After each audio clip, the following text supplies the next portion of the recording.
So the way it typically goes after giving the younger ones their milk is we let all the babies out to forage for a while. So that gives me a minute to get caught up. This weekend was pretty amazing. Went out with a couple of my really good friends. Shout out to Luke and Todd's. Went down to the Kern River to do some rock climbing.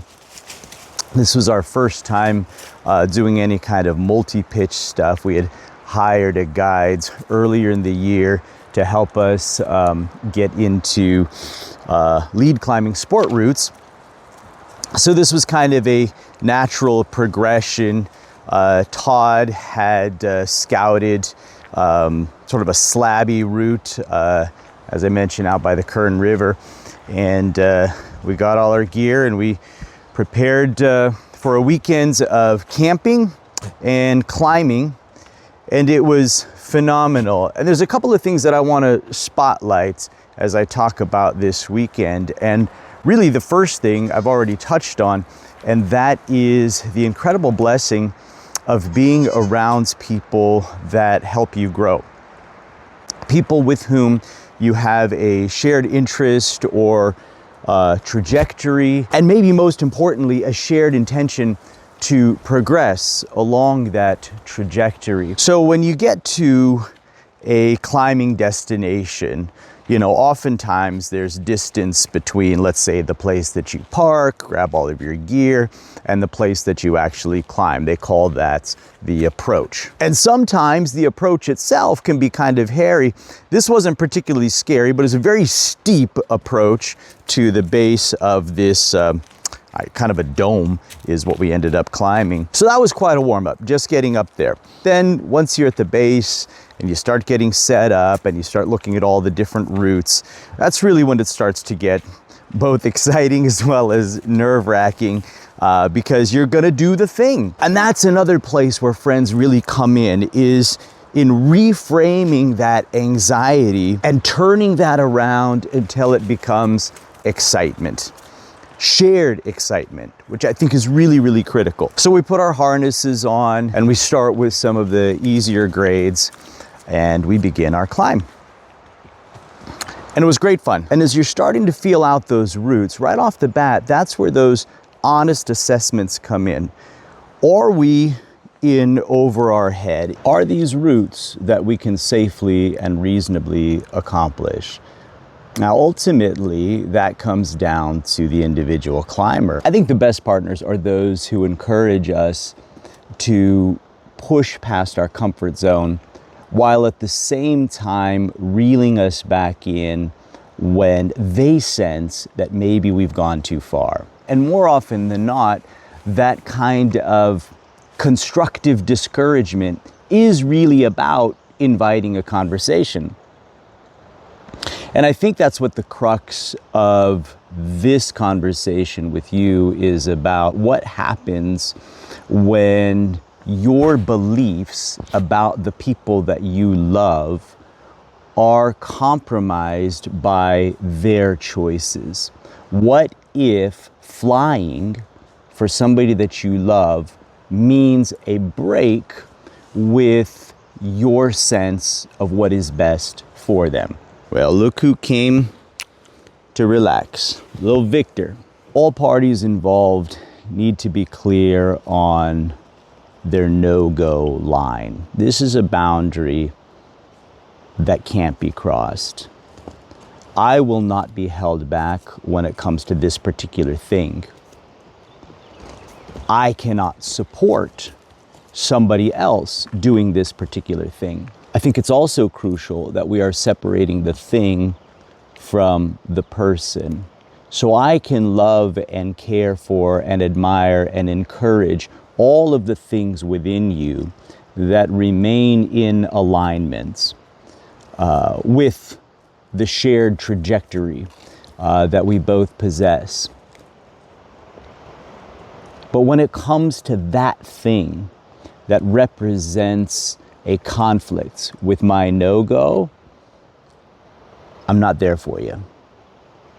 I'm not there for you. The other confusing element in operationalizing all of this is, what are the conversations and when do you have them? I'll give you an example. As a Muslim, I don't eat pork. What if I hear through the grapevine that somebody who I love, who also identifies as Muslim, is eating pork?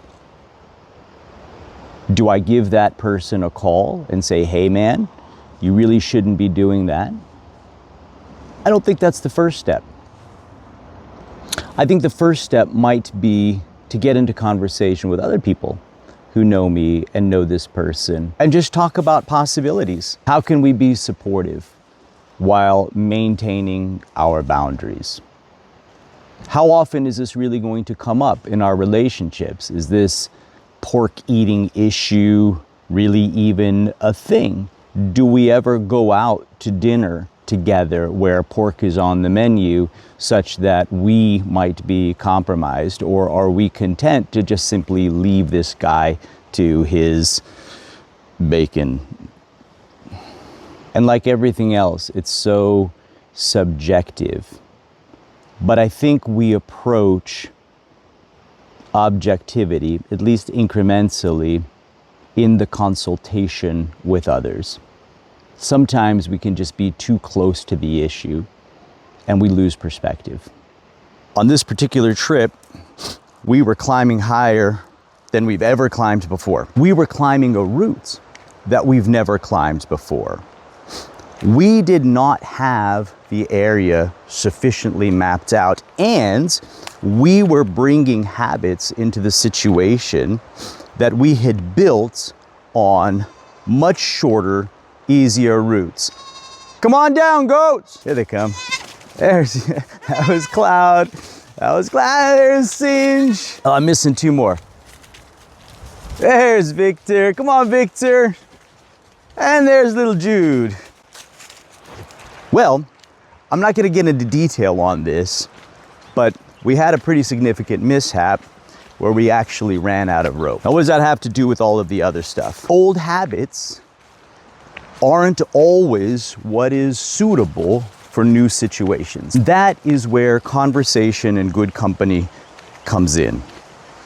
You need to talk with people when you find yourself in situations that you haven't been in before. You can't be expected to pilot all of these things by yourself, because you're going to bring in habits that you formed in the mastery of situations that may not necessarily have applicability to the moment that you're in now. And you could end up running out of rope, just like we did. So if I were to summarize the lessons that I learned going outside and doing some climbing with good friends who shared a mutual passion for growth along this similar trajectory of getting better and better and climbing higher and higher, and how that applies to other social situations, what I would say is, first of all, celebrate the alignment that you do have with the people that you care about. Rarely is that alignment going to be total. There are going to be points of friction. And when you hit those points of friction, don't imagine that the toolkit that you have honed in other situations is necessarily going to apply to the moment that you're in now. Get into conversations with good people that may have had experiences similar to the one that you're in now, and see what you can learn from that. Be humble. Be humble. And make sure that you maintain whatever connections you can where there is remaining alignment between you and the person that you're concerned about. We're not always going to agree on everything, but neither are any of us a lost cause. Not while we still have breath in our bodies.